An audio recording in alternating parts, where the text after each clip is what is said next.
সালটা 1989। সকাল সকাল রশিদ ঘটকের আগমনে হেমলতা ভীষণ বিরক্ত হন। তিনি বারবার পই পই করে বলেছেন, পদ্মর বিয়ে আমি এখনই দিব না।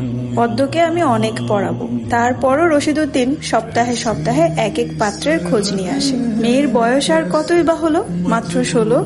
শামসুল আলমের মেয়ের বিয়ে হয়েছে 24 বছরে। পদ্মর বিয়েও তখনই হবে। পদ্মর বিয়ে হবে পদ্মর পছন্দ মতো। হেমলতা রশিদউদ্দিনকে দেখেও না দেখার ভান ধরলেন। রশিদ একদলা থুতু ফেললেন উঠোনে। তারপর হেমলতার উদ্দেশ্যে বললেন, বুঝছো পদ্মর মা, এইবার যে পাত্র আনছি একবারে খাঁটি হীরা। তারপর হেমলতা বিরক্ত ভরা কণ্ঠে জবাব দিলেন, আমি আমার মেয়ের জন্য এখনই পাত্র চাইনি। তবুও বারবার কেন আসেন আপনি? যুবতী মাইয়া ঘরে রাখুন বালা না। তারপর হেমলতা বললেন, মেয়েটা তো আমার, আমাকেই বুঝতে দেন না। হেমলতার কণ্ঠে বিরক্তি ঝরে পড়ছে। রশিদ অনেক চেষ্টা করেও সুবিধা করতে পারলেন না।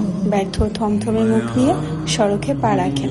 প্রতিদিনই কোনো না কোনো পাত্র এসে হাতে টাকা গুজে দিয়ে বলবে, মোর্শেদের বড় ছেলেটারে চাই। রশিদ নিজে নিজে বিড়বিড় করে আওড়ান, গ্যারামে কি আর কোনো সেরি নাই? এই একটা সেরিরেই কেন সবার চোখে পড়তে হইব? চাইলেই কি সব পাম যায়? পূর্ণা স্কুলের জামা পরে পদ্মজাকে ডাকলো, আপা, এই আপা, স্কুলে যাবি না? আপারে। পদ্মজা পিট পিট করে চোখ খুলে কোনো মতে বলল, না। পরপরই চোখ বুজে ঘুমে তলিয়ে গেল। পূর্ণা নিরাশ হয়ে মায়ের রুমে আসে। আম্মা, আপার কি হইছে? স্কুলে যাইব না? হেমলতা বিছানা ঝাড়া রেখে পূর্ণার দিকে কড়া চোখে তাকান। রাগী স্বরে বলেন, যাইব কি? যাবে বলবি। পূর্ণা মাথা নত করে ফেলল। হেমলতার কড়া আদেশ, মেয়েদের পড়াশোনা করাচ্ছি, অশুদ্ধ ভাষায় কথা বলার জন্য নয়, শুদ্ধ ভাষায় কথা বলতে হবে। পূর্ণা মাথা নত করে দেখে হেমলতা তৃপ্তি পান। তার মেয়েগুলো মন্যতা চিনে খুবই অনুগত। তিনি বিছানা ঝাড়তে ঝাড়তে বলেন, পদ্মের শরীর ভালো না, সারা রাত পেটে ব্যথায় কাঁদছে, থাকুক, ঘুমাক। পূর্ণার কিশোরী মন বুঝে যায় পদ্মজা কিসের ব্যথায় কেঁদেছিল। সে রাতে নানাবাড়ি ছিল বলে জানতো না, ভোরেই চলে এসেছে। নানাবাড়ি হেঁটে যেতে 5 মিনিট লাগে। পূর্ণাকে চুপচাপ দাঁড়িয়ে থাকতে দেখে হেমলতা বলেন, তুই যা, মাথা নিচু করে যাবি, মাথা নিচু করে আসবি। আচ্ছা আম্মা। পূর্ণা রুমে এসে আয়নার সামনে দাঁড়ালো, নিজেকে খুঁটিয়ে খুঁটিয়ে দেখলো। এরপর গত মাসে মেলা থেকে আনা লাল লিপস্টিক গাঢ় করে ঠোঁটে মাখে। 14 বছরের পূর্ণা ইদানিং খুব সাজতে ইচ্ছে করে। হেমলতা সেজেগুজে স্কুলে যাওয়া পছন্দ করেন না বলে পূর্ণা আগে থেকে লিপস্টিক মাখেনি। টিনের দেয়ালে কাঠের ঘড়ির কাঁটায় 10টা বাজলো মাত্র। এখনো পদ্মজা উঠল না। হেমলতা মেয়েদের রুমে ঢুকেন। পদ্মজা 2 হাত ভাঁজ করে ঘুমাচ্ছে। জানালার পর্দা ভেদ করে আসা আলতো পেলব রৌদ্রের স্পর্শে পদ্মজার মিশ্রণ পাতলা ঠোঁট, ফর্সা ত্বক চিকচিক করছে।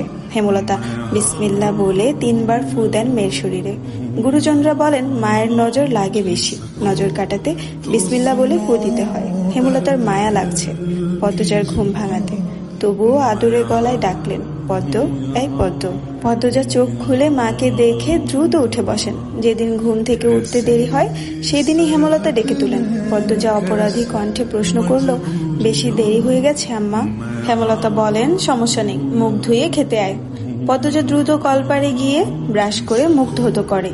হেমলতা শিক্ষকের মেয়ে, তাই তার মধ্যে নিয়ম নীতির প্রভাব বেশি। মেয়েদের শক্তপোক্ত নিয়মে রেখে বড় করেছেন। পদ্মজা রান্নাঘরে ঢুকে দেখলো প্লেটে খাবার সাজানো। সে মৃদু হেসে প্লেট নিয়ে টেবিলে গিয়ে বসলো। তখন হেমলতা আসেন। পদ্ম দ্রুত ওড়না দিয়ে মাথা ঢাকে। হেমলতার দেওয়া আরেকটা নিয়ম, খাওয়ার সময় মাথা ঢেকে খেতে হবে। পদ্মজা নিশ্চুপ থেকে শান্ত ভঙ্গিতে খেতে লাগলো। হেমলতা মেয়েকে সহজ কণ্ঠে বললেন, তাড়াহুড়ো করছিস কেন? মুখ ধুতে গিয়ে চুল ভিজিয়ে এসেছিস, খেয়ে রোদে বসে চুলটা শুকিয়ে নিবি। আচ্ছা আম্মা। আম্মা, পূর্ণা প্রেমা আসে নাই? পূর্ণা আসছে, স্কুলে গেছে। প্রেমা দুপুরে আসবে। আম্মা, আব্বা কবে আসবেন? পদ্মজার প্রশ্নে হেমলতা দাঁড়িয়ে পড়লেন।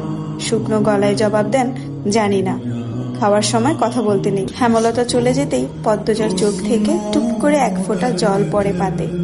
পদ্মজা দ্রুত হাতের উল্টো পাশ দিয়ে চোখের জল মুছে। পদ্মজার জীবনে জন্মদাতা আছে ঠিকই, কিন্তু জন্মদাতার আদর নেই। সে জানে তার দোষটা কি, কেন নিজের বাবা বাকি বোনদের আদর করলেও তাকে আদর করেন না, কথা অবধিও বলেন না। 2 বার মাকে জিজ্ঞাসা করেছেন সে, আমি কি তোমাদের সত্যিকারের মেয়ে আম্মা? সন্তান হয় না বলে কি দত্ত কিনেছিলে? আব্বা কেন আমাকে এত অবহেলা করেন? ও আম্মা, বলো না। হেমলতা তখন নিশ্চুপ থাকেন। অনেকক্ষণ পর বলেন, তুই আমার গর্ভের সন্তান আর তোর বাবারই মেয়ে। এখন যা, পড়তে বস, অনেক পড়তে হবে তোর, ব্যাস এটুকুই। এর বেশি কিছু বলেন না হেমলতা। পদ্মজার কেন জানি মনে হয় একদিন হেমলতা নিজ থেকে খুব গোপন কোনো কথা বলবেন, তবে সেটা যেন সহ করার মতো হয়। এই দোয়াই সারাক্ষণ করে সে। এত কি ভাবছিস? তাড়াতাড়ি খেয়ে ওঠ। হেমলতার কথায় পদ্মজার ভাবনার সুতো ছিঁড়ল। দ্রুত খেয়ে ওঠে। আজ আমের আচার বানানোর কথা ছিল। সন্ধ্যা কাটতেই বিদ্যুৎ চলে গেল। কয়েক মাস হলো গ্রামে বিদ্যুৎ এসেছে। 8 গ্রাম মিলিয়ে অলন্দপুর। তাদের গ্রামের নাম আটপাড়া। প্রতিদিন নিয়ম করে সন্ধ্যা রাত থাকে 3 ঘন্টা গ্রাম অন্ধকারে তলিয়ে। আর সারাদিন তো বিদ্যুতের নামগন্ধও থাকে না। বিদ্যুৎ দিয়ে লাভটা কি হলো? পদ্মজা, পূর্ণা, প্রেমা 3 বোন একসাথে পড়তে বসেছিল। বাড়ি অন্ধকার হতেই 9 বছরের প্রেমা খামচে ধরে পদ্মজার ওড়না। পদ্মজা মৃদু স্বরে ডাকলো, আম্মা, আম্মা, আয়, টর্চ নিয়ে আয়, যা। হেমলতার আহ্বানে পদ্মজা উঠে দাঁড়ালো। প্রেমা অন্ধকারে খুব ভয় পায়। পদ্মজার ওড়না ছেড়ে পূর্ণার হাত চেপে ধরে।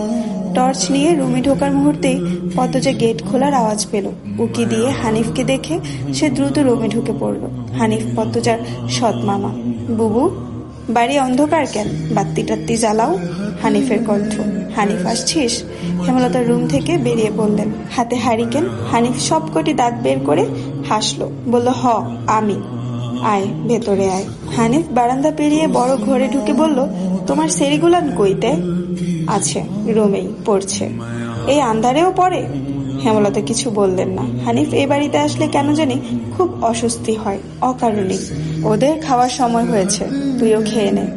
এইখানে খামু না? তোমরা সরাইখানাত যাইতে হইব।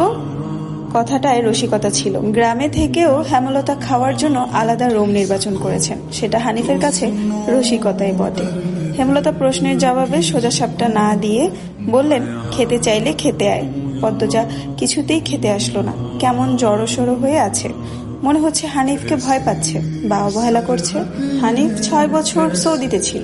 3 মাস হলো দেশে ফিরেছে। 3 মাসে যতবার হানিফ এই বাড়িতে পা রেখেছে ততবারই পদ্মজা অজুহাত দেখিয়ে দূরে দূরে থেকেছে। হেমলতার বিচক্ষণ মস্তিষ্ক মুহূর্তে ভেবে নিল অনেক কিছু, তাই জোর করলেন না। আজই এই লুকোচুরির ফয়সালা হবে। হানিফ পদ্মজাকে দেখার জন্য অনেক ছলছাতুরি করলো, কিছুতেই সুযোগ পেল না। বিদ্যুৎ আসার ঘন্টা খানেক পর হানিফ চলে যায়। পূর্ণা, প্রেমা রুমে ঢুকতেই পদ্মজা ঝাঁপিয়ে পড়ে।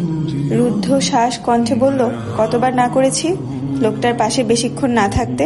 তোরা কেন শুনিস না আমার কথা? পূর্ণা ও প্রেমা বিস্ময়ে হতবিহ্বল হলো। পদ্মজা কখনো তাদের এমন নিষেধ দেননি, তাহলে এখন কেন এমন বলছে? হেমলতা রুমে ঢুকতেই পদ্মজা চুপসে গেল। পদ্মজা, আমার রুমে আয়। মায়ের এমন কঠিন কণ্ঠ শুনে পদ্মজার কলিজা শুকিয়ে আসে। হেমলতা নিজের ঘরে চলে যান। হেমলতা মেয়ের দিকে তীক্ষ্ণ দৃষ্টিতে তাকিয়ে আছেন। পদ্মজা নতজানু হয়ে কাঁপছে। সুন্দরীরা ভীতু আর বোকা হয়, তার দৃষ্টান্ত প্রমাণ হলো পদ্মজা। হেমলতার খুব মায়া হয় পদ্মজার সাথে উঁচু কণ্ঠে কথা বলতে। পদ্মজা রূপসী বলেই হয়তো। গোপনে আবেগ লুকিয়ে তিনি বজ্র কণ্ঠে প্রশ্ন করলেন, কি লুকাচ্ছিস? হানিফের সামনে কেন যেতে চাস না? সে কি করেছে? পদ্মজা ফোপাতে থাকে। হেমলতা সেকেন্ড কয়েক সময় নিয়ে নিজেকে সামলান। কণ্ঠ নরম করে বলেন, হানিফ ধরিবাজ লোক, সৎ ভাই বলে বলছি না। আমি জানি তার ব্যাপারে যে কোনো কথা আমার বিশ্বাস হবে। তুই বল, কি লুকাচ্ছিস? মায়ের আদরে কণ্ঠে পদ্মজা আচমকা বাঁধ ভাঙা নদীর মতো হু হু করে কেঁদে উঠল।